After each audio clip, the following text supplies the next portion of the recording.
Welcome to my YouTube channel Madni Talimat. Please subscribe and press the bell icon for more videos. بسم اللہ الرحمن الرحیم. معزز سامعین کرام، آج کی اس مختصر سی ویڈیو میں ہم استغفار کرنے کا صحیح طریقہ جانیں گے، کیونکہ بہت سارے لوگ استغفار کرتے ہیں، استغفار کی تسبیح کیا بلکہ تسبیحات کرتے ہیں، لیکن وہ استغفار کرنے کا صحیح طریقہ نہیں جانتے۔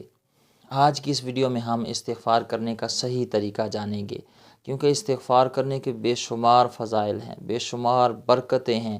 احادیث میں جو فضائل، جو برکتیں استغفار کی بیان کی گئی ہیں، وہ درجنوں بلکہ سینکڑوں کے حساب سے ہیں۔ یہ ایسا فضیلت والا عمل ہے، ایسی برکت والا عمل ہے، زندہ تو زندہ اس کی برکت سے دنیا سے جانے والے بھی فیض یاب ہوتے ہیں۔ نبی کریم صلی اللہ تعالی علیہ وسلم کی حدیث ہے، مسند امام احمد بن حنبل میں موجود ہے۔ سرکار علیہ السلام نے فرمایا، اللہ تعالیٰ جنت میں ایک شخص کا درجہ بلند فرماتا ہے، تو وہ بندہ اللہ کی بارگاہ میں عرض کرتا ہے، مولا میرا یہ درجہ کیوں بلند ہوا؟ تو اللہ تعالیٰ ارشاد فرماتا ہے، تیرے لیے دنیا میں تیرے بچوں نے استغفار کیا ہے، اس کی وجہ سے جنت میں تیرا درجہ بلند کیا گیا ہے۔ تو جو بندہ استغفار کرتا ہے، وہ اپنے جو دنیا سے چلے گئے ہیں ان کے لیے بھی وہ باعث برکت ہوتا ہے، باعث اجر اور باعث ثواب ٹھہرتا ہے اس کا استغفار کرنا۔ تو استغفار کی بے شمار برکتیں ہیں، بے شمار فضیلتیں ہیں، اس کی اتنی ساری برکات ہیں جو حدیث میں بیان کی گئی ہیں، درجنوں نہیں بلکہ سینکڑوں کے حساب سے۔ استغفار سے گھر میں برکت ہوتی ہے، رزق میں برکت ہوتی ہے، کاروبار میں برکت ہوتی ہے، مال میں برکت ہوتی ہے، پریشانیاں، یہ جو آج کل لوگ ڈپریشن کا شکار رہتے ہیں، استغفار ایک مجرب وظیفہ ہے ڈپریشن سے نکلنے کے لیے۔ آپ اس کا وظیفہ کرتے رہا کریں، ڈپریشن سے نکلنے کا، غم دور کرنے کا، دکھوں سے نکلنے کا ایک بہترین ذریعہ ہے استغفار کرنا۔ لیکن جو آج ہم جس چیز پر ویڈیو بنا رہے ہیں وہ یہ ہے کہ استغفار لوگ کرتے ہیں، لیکن افسوس کی بات یہ ہے کہ وہ استغفار کرنے کا صحیح طریقہ نہیں جانتے۔ آپ سے ریکویسٹ ہے، ویڈیو پوری دیکھیے گا، انشاءاللہ آج ہم استغفار کرنے کا صحیح طریقہ جانیں گے۔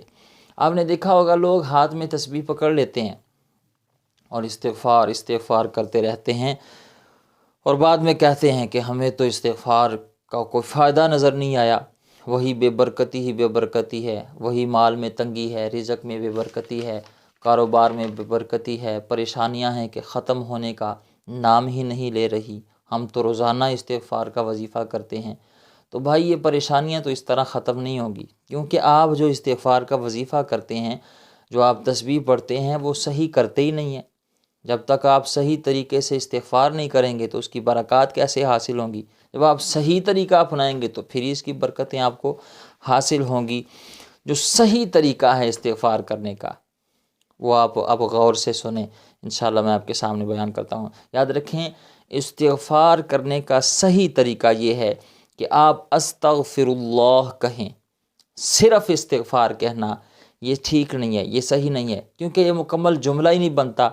استغفار کا مطلب ہے مغفرت طلب کرنا، استغفار کا مطلب مغفرت طلب کرنا۔ اب جو بندہ ہاتھ میں تسبیح پکڑ لے اور ہر دانے میں پڑھتا رہے مغفرت طلب کرنا، مغفرت طلب کرنا، مغفرت طلب کرنا، تو اس کا کیا معنی بنتا ہے؟ 6 معنی دارت، یہ جملہ ہی نہیں مکمل ہوتا۔ تو مکمل جملہ کب ہوتا ہے؟ وہ تب ہوتا ہے جب آپ کہیں گے استغفر اللہ۔